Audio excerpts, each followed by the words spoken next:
Hi, welcome back to my channel. I'm Ebony, these are my bookshelves, and this is a bit of a different video, my first ever reading vlog. My husband and I are going to Tasmania for our 1-year wedding anniversary / my birthday. As a cute little start to the video, I thought I would show you what I am packing in my book bag. So this is my favorite little tote that I take everywhere. Could it be more perfect? The answer is no. So I take this everywhere I go when we do trips, whether that's Sydney, Melbourne, or now Tassie. I am only packing 2 books, both from my physical TBR, so applause for me, please.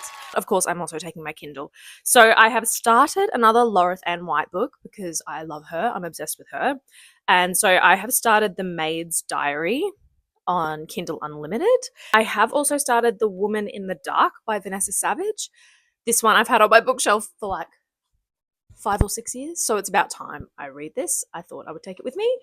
And the last one is one set in a remote location in Tasmania, so I thought if I'm not going to read it any other time, it has to be this. It was too perfect. And that is Blackwater by Jacqueline Ross. So, and this is a nice short one. So those are the ones I'm taking with me. I've also started the tapes on audiobook, so I will see how I go with that. I have started that as well while I've been packing, ready to go. But outside of that, I will get straight into the video and talk about some spooky books in beautiful Tasmania. So enjoy this reading vlog.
cabin on the Vineyard here in Tasmania. As you can see, this looks like, it doesn't even look real, but I've also poured a wine, and I thought I would tell you about some of the books that I bought because I've already got some. We went to a little bookstore in the centre of Launceston and I couldn't help myself, and I bought a few more, and I bought some, they're all Australian actually, the ones I bought, and I thought I would tell you about them, especially with this backdrop. I mean, it was too good. My husband's having a little snooze because it's so cozy and the perfect temperature, and yeah, I thought this was the perfect time to catch you up on some of my books. So one of my first little finds is actually set in remote Tasmania, so I thought that was perfect. It's called The House of Now and Then by Jo Dixon, this one.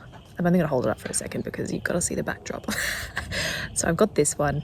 It looks, I don't know much about it. I've never heard of it before. I tried to pick up books that I haven't really seen anyone talk about. And yeah, local to Tasmania or Australia at least. But this one, yeah, a Tasmanian one I thought was perfect. I might try and read this weekend. After a pretty public scandal, our main character, Olivia, is in her remote Tasmanian house when a mystery man knocks on her door with a letter addressed to the woman who used to live in this house, who hasn't lived there for a long time and I think went missing.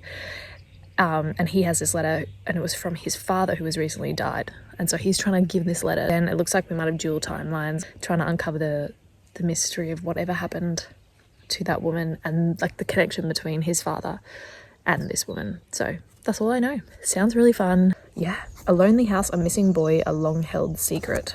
Another one that I haven't heard of before, Don't Say His Name by Rachel Givney. Oh, these covers are so good down here. I'm loving this.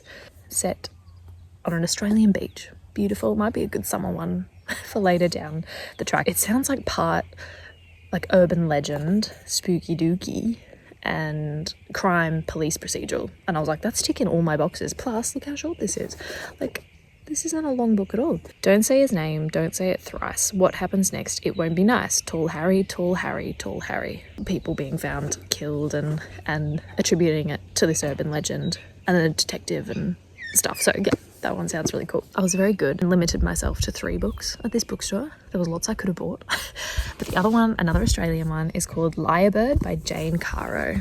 Another one I've never heard of. I don't know if it's new, but it sounded really cool, about like a woman, a student. She was out in the wilderness, and she hears like this petrifying sound, like a scream or someone being like killed, and only to discover, like when she looks out, like a lyrebird, and she goes, oh, that's fine, like they make these sorts of noises, and then realizing that they can mimic sounds, like only make sounds they mimic. She takes her video to the police and like tries to give them some pointers, or like just to give them this video and being like, hey, this lyrebird made the sound, I think, but they don't do this unless they've heard it and they're mimicking.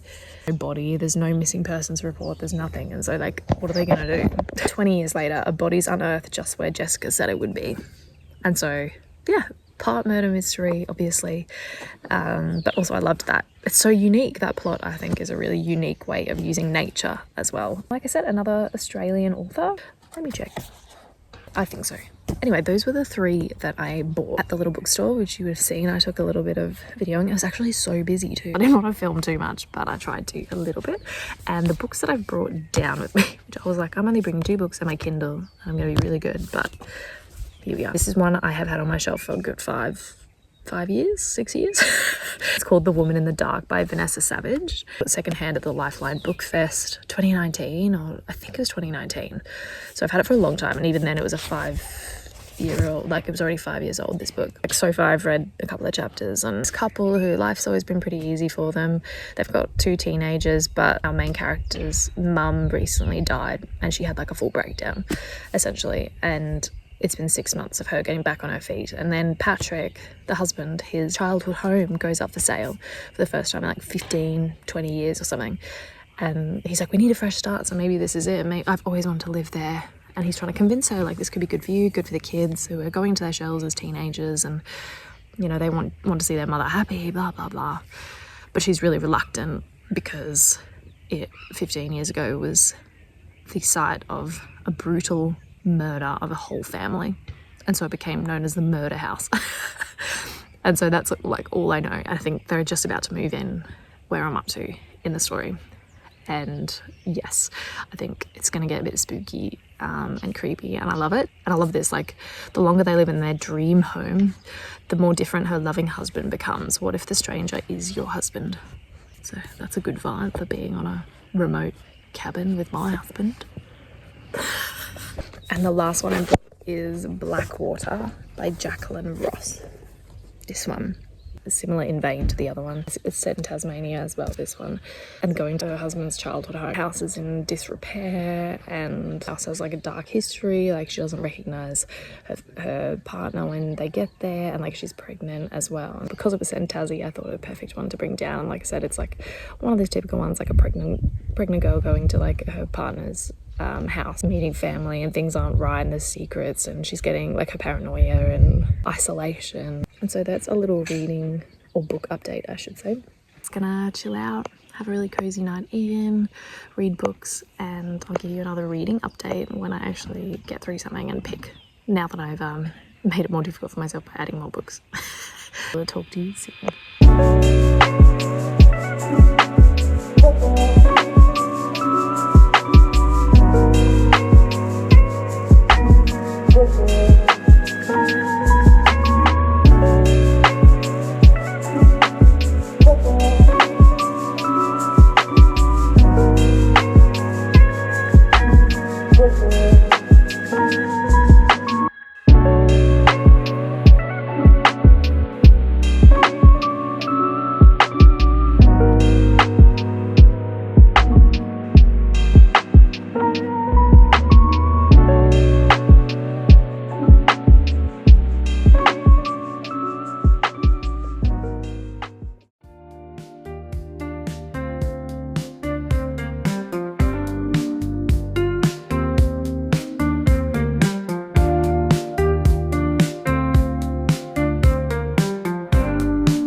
Just done a wine tasting here on Byeeeee Vineyard in Tassie, and it was perfect. So I am enjoying a little glass of rosé because it's quite warm, even though it's winter still down here. It's like 14 degrees at the moment, and the sun, like, there is not a cloud in the sky. And he was getting a bit toasty in the sunshine, so he's just gone back to our little cabin.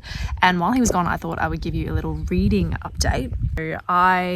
Oh, actually, before I do that, let me show you around a little bit. So this is their little cellar door here. So this is where all the wine came from, but we chose to sit out here. They have like a little landing that they have, and this has got like little, it's so cute. And this is the motherfucking view. Are you serious? Like, it's actually perfect, and there's so many beautiful birds. I've aged myself. I was like, am I turning 28 or 98? Because I can see why people bird watch. It's so beautiful, so stunning. I'm loving it. This rosé is so perfect. It's so crisp and perfect for a day like today. Like, the sun's blaring. I could stay here forever, not gonna lie. I've nearly finished Lyrebird, and I read like 240 pages last night when I started it. It was one I picked up in the bookshop here in Tassie in Launceston, and I knew nothing about it. I've never heard anyone talk about it, and I think the author's doing a really beautiful, oh my god, I'm distracted by these beautiful birds. Oh my gosh. I'll see if I can get a shot. I don't know what it is. So yes, I am bird watching for my 28th birthday. My camera is so shit, but he is so colourful and so beautiful. Oh my gosh. Look at you.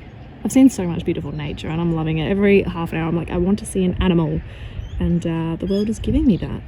Anyway, yes, so I read about 240 pages of Lyrebird, and yeah, it's really good. I love these sorts of crime fiction because it's so easy to read, and like short-ish chapters. They maybe are a little bit longer, but the pages are so big and the font size is large, so it's like you don't feel like it's that long. And her writing is really, really easy to read. The pacing's great, and also just the mystery. I think there's a lot going on, but it doesn't feel convoluted and doesn't feel like I can't keep track of the characters and the investigation. There's a heavy police procedural aspect to it, which I always enjoy. I find those to be like, they hook you in really quickly. But I love the nature aspect, especially being here with all these birds, which is probably why I was influenced to pick it up yesterday. Now we're in the climax of the whole story, and there's raging bushfires happening that are wiping out this countryside in, I think, New South Wales. And I mean, any Aussie has lived through some pretty dreadful disasters, and especially fires. It doesn't feel like the messaging is being like forced down your throat. The concern that it could happen any year is real, and so it's this nail-biting issue of like all the police force now are like taken to all these areas to evacuate all the residents while they're at the nitty-gritty final stages of trying to solve this decades-long mystery, and like they've got suspects and stuff. So it's a really unique plot in that regard. Like, I'm really enjoying it. There are a lot of characters, and I love, like I said, like the lyrebird mimicking this poor woman's murder. It's so addictive, and like I said, it's got all this like messaging about Earth and the climate change, and so it's done really, really with a lot of care and heart, and but without feeling like she's preaching about the issue. So I'm interested to see where it goes. I have no idea. I'm in like the last 80 pages, and I genuinely couldn't tell you where I think this story is going to end up. I'm not someone, actually, I've realised, who tries to guess endings or tries to guess plot twists, and I have much more fun that way. So yeah, I'll update you when I finish the book and when I've picked my next one. And yeah, today's my birthday. I forgot to mention, and we're also celebrating our 1-year wedding anniversary, my husband Lucas and I. He's also reading. He has got a fiction and a non-fiction, and yeah, we're just enjoying it. We've got another day here, and then we fly back home, back to work in a couple of days. And yeah, so it's been really nice so far, and just loving the cooler weather, getting out of Brisbane, because even in like the last stages of winter, it was like 25, 26 degrees when we left the other day. So whereas here it's a top of 15, so it's perfect, but still warm enough for a nice crisp rosé. So yes, I thought I'll give you an update that I am really enjoying it. I'm not sure if my book's going to be like 5-star level, but I recommend this a lot. Definitely to people who want to learn more about Australian wildlife and the causes that should be fought for, but also love a crime murder mystery. I think it's really, really a clever way to do it, and a unique setting. Like I've never read anything quite like it, so I'm really enjoying that. And yeah, so I hope you, oh my god, the birds are back. I'm distracted again. He's even closer this time. I'm gonna try and get him again.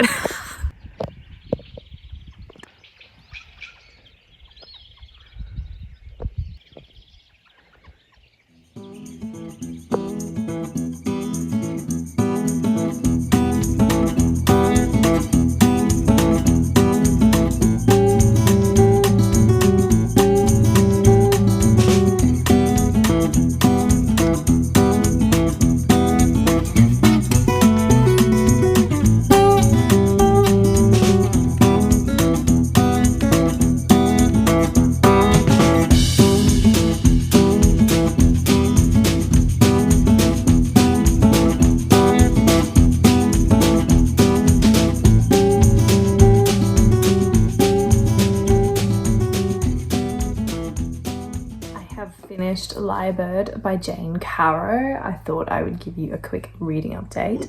I apologise for the sun. It is a beautiful afternoon here on the Vineyard. It was a really quick read. Pacing was excellent. The plot was really unique. I flew through it.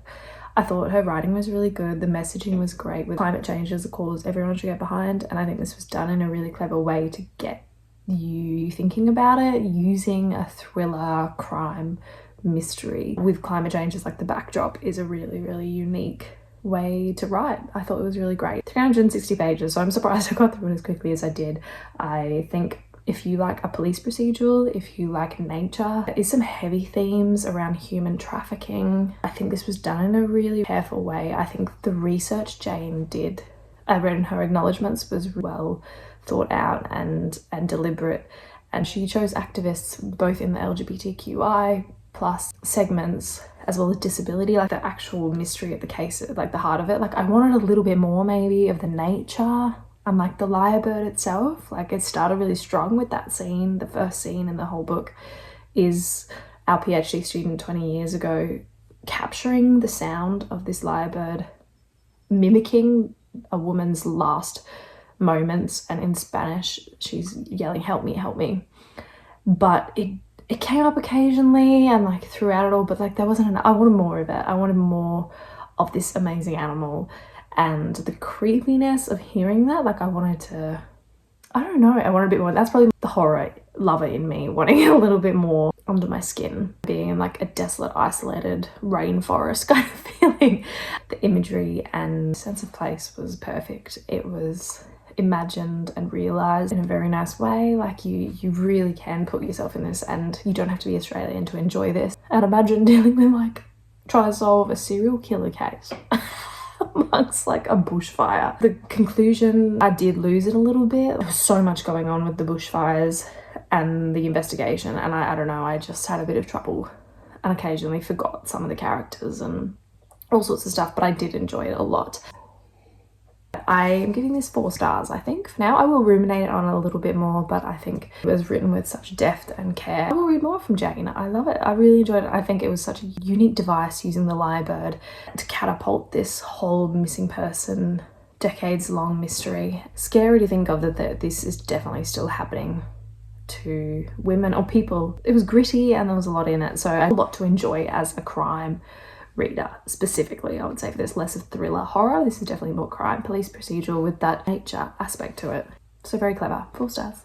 And now I have to pick my next one. House of Now and Then.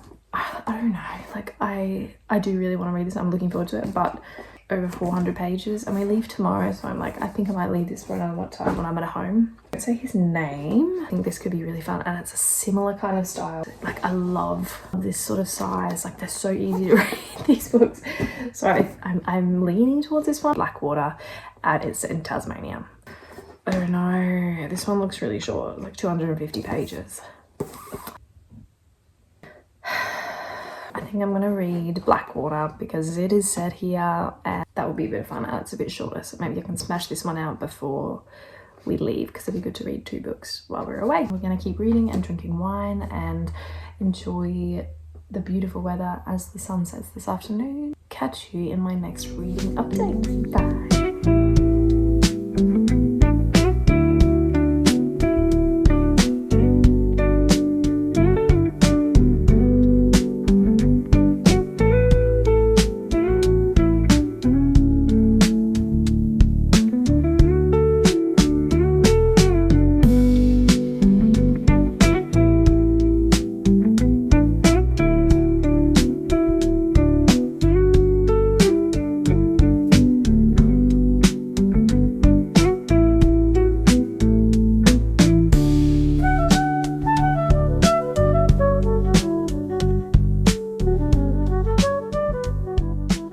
Good morning. It is our last morning here on the Vineyard in Launceston, and we head home back to Brisbane this afternoon, but I had a nice lazy cozy morning in. It's nice and chilly, and I thought I'd give a reading update because I finished Blackwater.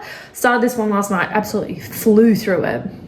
Yeah, finished it just now. So quickly, before we get ready and packed up to leave, thought, yes, I would give you a little update. I had this on my shelf for maybe a year or 2. Let me check when it was actually published. 2023, so I've had it since it came out. It's set in Tasmania in a remote like area not far from Hobart, so even though we're not in Hobart, I thought this was perfect, which is why I brought it down. And you know, it had elements of like Australian Gothic. There was history around convicts and the brutal history that permeates still through communities, and tourists come because of it and all sorts of stuff, but also women of that time and babies and having children and torture. Like, it's heavy stuff, but it's woven through this like domestic thriller, which is a clever way to do it. I think both the books I've read this weekend have had really interesting messaging around history and the world and our place in it without like feeling like you're getting like pushed a message. The tagline is "A baby will never be born at Blackwater," and like I definitely think it sums up about this couple. They're like only been together 18 months, and Grace, our main character, is 7 months pregnant at the time that they come down here, because her partner has gotten this letter from his dad saying, "I need you to come to the house in Tassie because I've got something I need to tell you." Like, it's like a deathbed confession basically. But like when they get to the house, it's so foreboding and so disturbing and dilapidated and not quite right. And also like her partner King has like a twin sister that he says is at the house and never leaves, but she hasn't met her, and like all this weird stuff is going on. But basically like then he's like, "Oh, my dad doesn't have a secret, he didn't have anything to tell me, but he wants to meet you." And then she goes up to meet him and she's like, can smell like rotting flesh, like he's rotting from the inside out while still alive, and he sees her and her belly and is like, get her out, like can't have her here, she's pregnant, get her out. And then literally like later that night or the next day, King's father dies, and like King has to go to the house to get it ready to sell or whatever.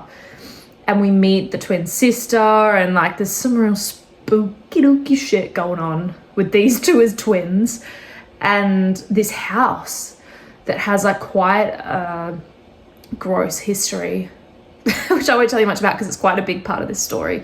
But again, convicts, women as well, is quite like female convicts is quite a big part of this story. Pregnancies and babies have quite a big relevance to this. I think like the intrigue of it, like you really feel for Grace. Like obviously you go like she's going through such a big change hormonally, and suddenly her partner's changed, who is this like saint of a like partner, husband. I think they just got married as well.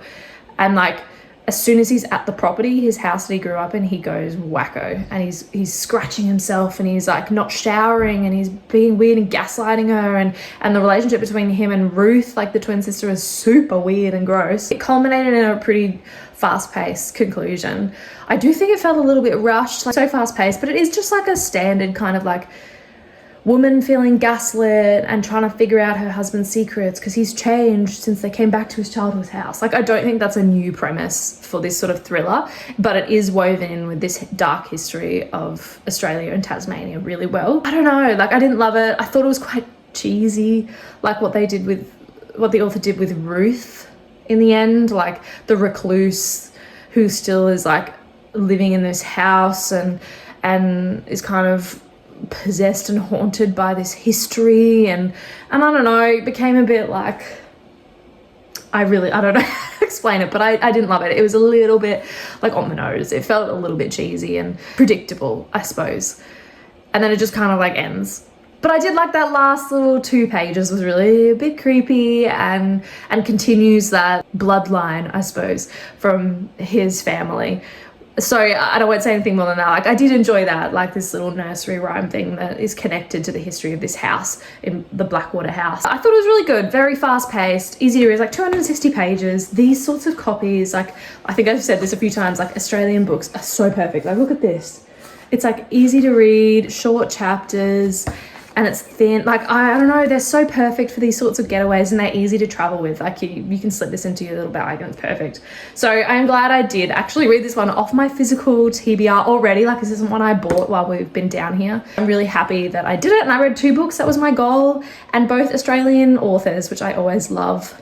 I love finding new Aussie authors. Like they don't get talked enough, especially on BookTube and Book Talk anywhere. Like they don't get the praise they deserve because it's such a unique way of storytelling. Like it's such a different landscape down here, as with anywhere in the world, I guess. Like if it's done well, it's great, but it can be really fun as an Australian getting to connect with these places that you've been to or heard of or know the history of. So yeah, I think these have their place for sure. If this sounds like your kind of book, I would pick it up. I think I'll give this like a 3.5. I haven't decided yet. I usually have to think on them a bit more. I preferred Lyrebird, I think.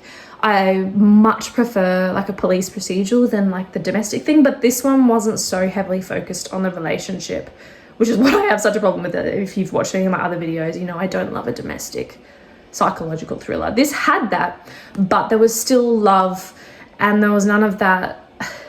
Yeah, there was love between the couple, and they were still together in the end, so it's not like that's spoiling anything. Like, I like that. So I'm like, there was none of that bullshit. There was no cheating and stuff. It was more about like this creepy house and the history that his family had that is affecting him now that he's back in the house, and she didn't know about any of this, and she's pregnant, and like, so the layers of it are really excellent. And so yeah, a really great fun read. I wish I could read more. We are regretting that we didn't stay for an extra night, because we really don't want to go back to Brisbane, but I miss my cats, and that's the only reason I want to go home. But I'm really glad to have ticked off 2 great books on this trip, and found a few more goodies to add to my shelf at home. It's been great because it's our 1-year wedding anniversary in a few days, so we thought this was a perfect way to celebrate a little bit together and just switch off, read and drink good wine on a vineyard in cold weather before it gets monstrously hot again up in Queensland. So yes. Anyway, so I better get going, get moving, and we will see you soon.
we are officially back. We've been back for a couple of days, reluctantly went back to work. The time that this is posted is our official 1 year wedding anniversary. So I've got today off as well. We're going out for a beautiful dinner tonight. But I just thought I'd jump in quickly and say thank you so much if you watched this whole reading vlog. I know it was a long video, but I appreciate you if you're still here. And I also apologize. I forgot to video like the airport stuff and like actually arriving on the Friday night in Launceston, but it was such a busy day that we were both pretty knackered by the time we actually arrived. But look, I started with good stuff. The book shopping on the Saturday morning, the stuff you came for. And as you saw, even though I did bring just 2 books from my physical TBR and my Kindle, I still bought a few books. And unconsciously, I realized all 3 of them were Australian female authors. So I love that even when I'm not thinking about it, I'm drawn to the girls. So, and I read one of those and then one off my physical TBR. Both really great books. I still stick by the ratings I gave them in this vlog. I think they were really great. I had a good time and I do recommend them both for different reasons, obviously, and for different people. They're not going to suit everyone, I don't think, but I really enjoyed both of them. So they can stay on my shelf a little bit longer. I had such a great time filming this vlog that I will definitely be doing some more reading vlogs in the future. So if you'd like to see more, then please stick around. And otherwise, outside of that, I'll see you in my next video. Bye!